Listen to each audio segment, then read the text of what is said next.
next presenter is a researcher with over 50 peer-reviewed journals to his name. He did his PhD in physics at the Johannes Gutenberg University of Mainz. He did his postdoctorate at the University of California, Santa Barbara in the Department of Chemical Engineering. And then he moved back to Germany to work in the Fraunhofer Institute in the field of neoprosthetics. Then formed his own research group as a Max Planck associate, specializing in microsystem technologies. And now he's a member of our new technologies division, working on innovative ways to break the chain of infection. Please welcome Dr. Siegfried Steltenkamp. Stiggy, it's good to see you. Thank you. Yeah. Peter. Thank you. It's good to have you here.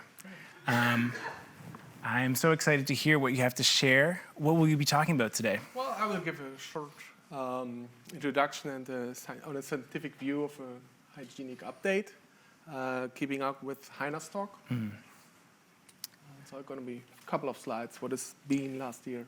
That's great. Looking forward to hearing the overview. Thank you so much. Thank you very much. So, thank you, and I all like you all welcome to the Brain Forum 2021. And like in the next couple of minutes, I will show you some nice publications which came up within the last 12 months to me in the sense of COVID-19 and also in the sense of hand hygiene.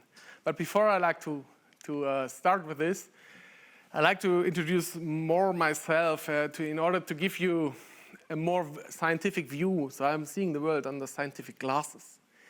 So I'm not only working in the division of new technologies at OPHART, because I'm working there, I need to do a good networking to universities. And that's why I'm also a lecturer at the University of Applied Science in Bonn, where I'm teaching the sustainability of microsystems, as well as I'm a lecturer at the University in Strasbourg, so in France, where I'm giving insights in the technical aspects of hygienic solutions. And last but not least, I'm teaching here in close to Issum in Kleve at the University of Applied Science the basics of hand hygiene. And last but not least, and this is the most interesting and most challenging thing, is I'm since almost a decade, I'm a guest researcher at the University at Freiburg, where I do have access to an S2 lab. So I can address all upcoming questions concerning infectious diseases or pathogens, which is actually really, really great. So when I was thinking what to talk about in the next couple of minutes and where to start, I realized that's an easy question because we start with COVID-19. The recent numbers are kind of scary. So we have 217, over 2 million infections and 4.5 million of deaths. This is a severe pandemic we are facing now over a year. But there are also good aspects on it. Good aspects, for example, is the vaccine. We do have a vaccine. And as being a researcher, it's really encouraged me that within a year we could develop new techniques and implement on the market new vaccines. And this is great. So it took only a year, and the others would say it take already a year, but for me it's very fast. But before, we had other measures. So for example, we had the 3 Ws, how it's called maybe in the North American sectors, and here in Germany it's the AHA rules, which I like most. So it's basically watch your distance, wear a mask, and wash your hands. So we have social distancing, wearing masks, and hygienic rules. And if we look a little bit closer to those measures, I can identify 2 really drastic measures. So I am a father of a 5-year-old kid, and he hasn't seen his grandparents for over a year. That's drastic. That's really drastic. But what bothers me more, even that, is wearing a mask, because I like to see the smile of the people. And you don't see my smile anymore. So I think those 2 are really drastic rules. So let's look at the other rule, hand hygiene. Washing hands, cleaning hands, disinfecting hands, whatever you want. And when I was sitting on my desk and thinking, what can I do? And what is the connection between COVID-19 and hand hygiene? It's basically nothing, I thought. The infectious pathway is made by, the main infectious pathway is made by aerosols. So hand hygiene and COVID-19, they don't go together. So why do we have this measure? And then I looked up in the literature, and Hirose et al. Last year, they published something which is very, very interesting to me, and you can see it. The lifetime on our hands, on our skin of COVID-19 viruses is 4 times longer than for influenza, so for the flu season. And so it is very important to perform hand hygiene in the pandemic. But there's even more to hand hygiene, so think about it. I come back to my personal life. So at the moment, 5-year-old kid, I'm married, that's great. Happily married, maybe. But we are looking for a house now. And many people in Germany and maybe around the world, they want to buy or build houses. So we have urbanization in progress. But you may now think about what does urbanization is going together with COVID-19 and hand hygiene. Well, it's pretty like this. Urbanization means we have more contact to wild animals. Having more contact to wild animals, we have a higher risk of a zoonosis. And coming back to COVID-19, I think it was 2 or 3 weeks ago, the report in US of the Secret Services, there was one possible origin of COVID-19 mentioned, that it is a zoonosis. So a zoonosis means it is coming from the bed, jumped on some cats, and the cats were eaten by the Chinese, and then the virus got from the animals to our humans, to us, the humans. I don't want to go into political details because I'm a scientist, so I just assume it is a zoonosis. So I hope you can deal with that, because the word for me as a scientist is very easy. So it's a zoonosis. And if we now think about it, if COVID-19 is a zoonosis and due to urbanization, we will get more and more likely that we have zoonosis, we need to react fast. When concerning all this theory, I like to support the theory is that 70%, so 3 out of 4 infections will be zoonosis-based. This is what the CDC in the US stated this summer. So there is a reason to react fast, to prevent an infection to become a pandemic, or just to prevent the infection, so break the chain. And if you think about the measures again, vaccine wouldn't be an option because it takes some time to develop the vaccine. Masks and also social distancing, although it's great to have this and to accept those rules, they don't have so much acceptance if you say, okay, we have a pandemic, let's do social distancing. Everybody says, okay, we can do it. But if it's like, yeah, my neighbor has an infection, so I saw social distancing, this might be hard to implement. So hand hygiene will be the key for the future. And hand hygiene will be the key for the future because it's simple. It's the simplest measure you can have. So everybody can wash their hands. We can do it anytime in the night when I wake up and I'm bored, when it's during the TV breaks, whatever, during soccer games, I don't know. We can wash our hands anytime. It's only 30 seconds. And it's very easy to do. Even my 5-year-old kid, he's able to wash his hands very, very well. So I'm quite proud. And also the WHO, so the World Health Organization, stated that hand hygiene is the primary measure to reduce infections. So that's great. But there's more to hand hygiene. And we heard Ken Friesen talking about sustainability. And I like to get it in a broader sense. So hand hygiene is even sustainable. And this was very, very interesting, especially because I'm teaching a little bit of sustainability. And this was a publication McGain in 2018 stated. So basically what they did is they looked at healthcare-associated infections in the hospital, and they looked how much energy is consumed when they have to treat it on the ICU, so an intensive care unit in the US. And they were coming up with about 280 kilowatts hours, and I don't know if this is much. Ask yourself, is it much or not? Well, it is not much, I would say, but it's per day, and in the US. So this sums up. And if we recalculate it and take the energy model or the energy harvesting model of the US into account, this correlates to a CO2 production of 180 kilograms. Yeah, now you question yourself is what does this go along with sustainability? Well, Gastmeier et al. In 2016, I think, they stated in their publication is that if you perform a proper hand hygiene, you will be able to reduce the infections of healthcare-associated infections. So, taking this into account, we can save up to 30% of the CO2 per day. So it's 60 kilograms per day. And this makes me saying it is sustainable. So hand hygiene is sustainable. This really strikes me a lot as a researcher and as a teacher. But I know many of you are more into business.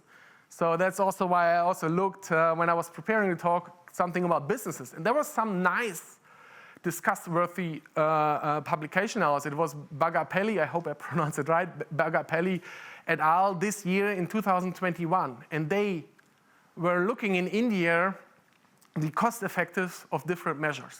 So basically they looked at masks with respiratory fit and respiratory unfit ones, wearing masks with hand hygiene, just hand hygiene and so on. So they mixed everything together, and I don't want to bore you with the details and science, so let's get to the bottom line. So they basically said, all these measures for COVID-19, they're not cost effective. Well, of course they're not. Because it's very easy, you have to pay for it. If you want to do it, you have to pay for it. So it's not cost effective. This is not surprising to me or to you probably. But if you look a little bit more details into the results, you see that hand hygiene only is the most cost effective measure. So hand hygiene is easy, sustainable, and cheap. And if it's cheap, it can be done, it can be also used in low-income countries, which means also low-income countries have a little possibility to break the chain of infection. And I think that's great. Yeah, coming back to the new normal, as Heiner introduced today, I like to think about what has changed COVID-19 for us in the hand hygiene. And I was really thinking about this, and I discussed it with my wife. She basically said, I don't think anything changed. Because we are doing proper hand hygiene, we are just pushing our boy to wash his hand all the time. Sometimes it's more striking on the floor and crying, but then you pick him up and put him to the sink, that's okay. However, something changed for me. When I go shopping, I'm cleaning the handlebars of the cartridge because I'm afraid of the bacteria there.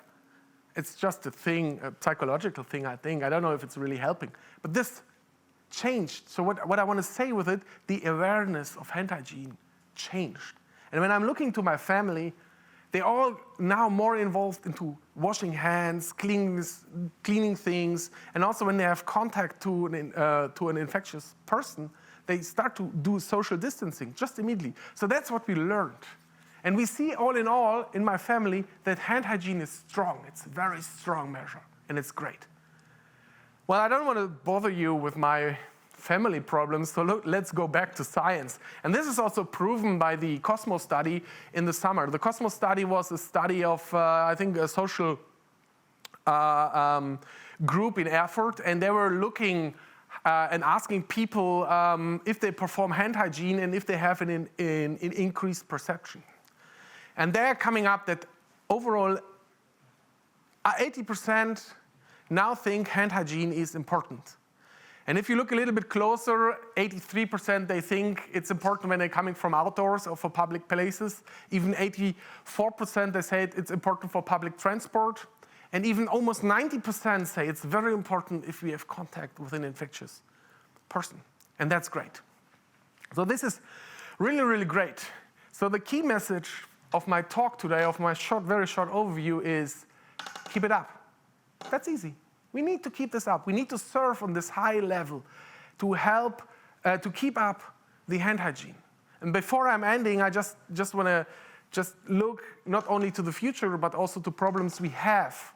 So for example, influenza, the influenza season can also be fight with measures of COVID-19. So Kirkbrus et al. In 2021, I think it was in spring, they analyzed the influence of the measure of COVID-19 with respect to influenza, so to other infections. And if you look to the numbers, in 2017 and 18, over 300,000 cases were in Germany and 25,000 deaths in Germany due to influenza.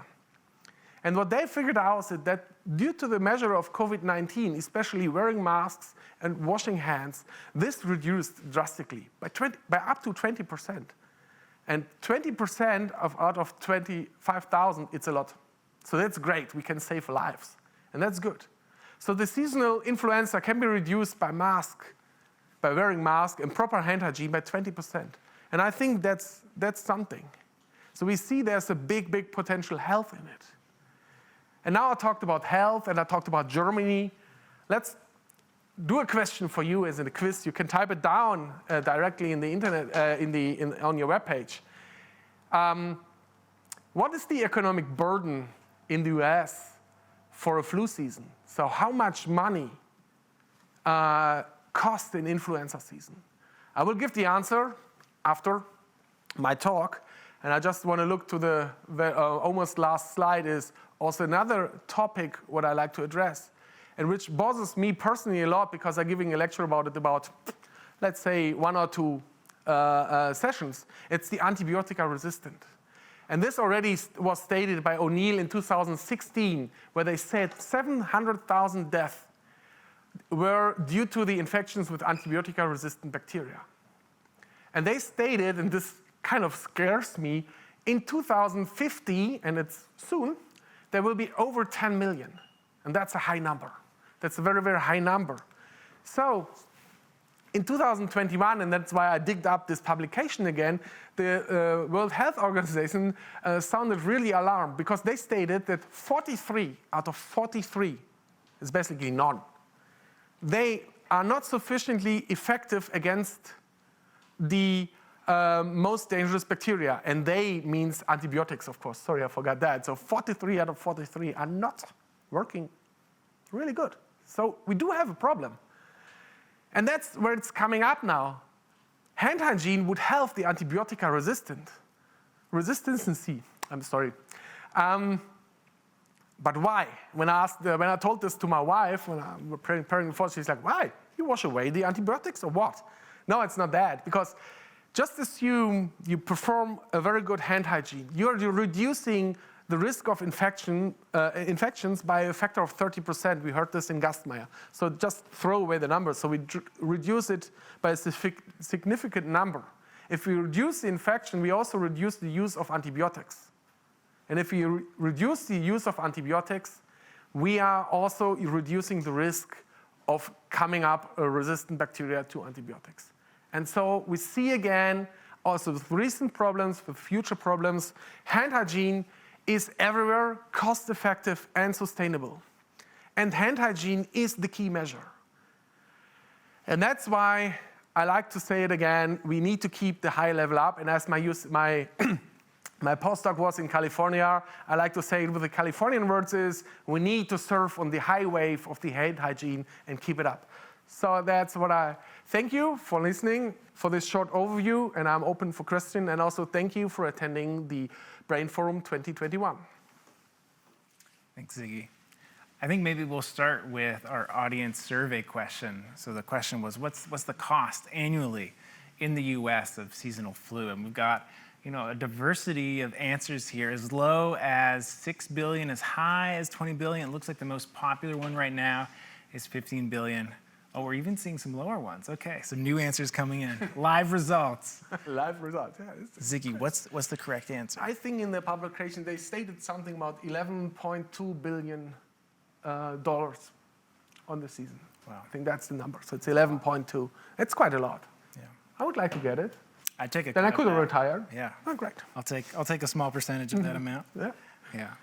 We also have a couple audience questions, and the first one is, do you think that we can keep up this high level of hand hygiene over the next few years? Oh, that's a tough question. I think it's possible. It will decay a little bit, but what I saw in studies when we installing new dispensers or like introducing it, for example, to the school kids, we saw a high increase, and then it slowed down a bit, but it was still on a very high level. So I think on the one hand, it will stay high enough, I would also say. This is personal. And the other thing is we need to also force it that it stays up. So I think we always have to remind it that's important. Because I think, as we heard from Heinar, this circle of infections or pandemics or epidemics, and I don't want to draw it too bad, is closing. So that's why I think we need to keep the level up, but it will be high. It will stay very high. But we also need to have some measures to keep it up. I'm sure that's part of what you're working on behind the scenes. New technologies, new encouragements. My second question here is, and this is very topical, very timely, which hand hygiene measures do you rather recommend to fight coronavirus? Hand washing or disinfection?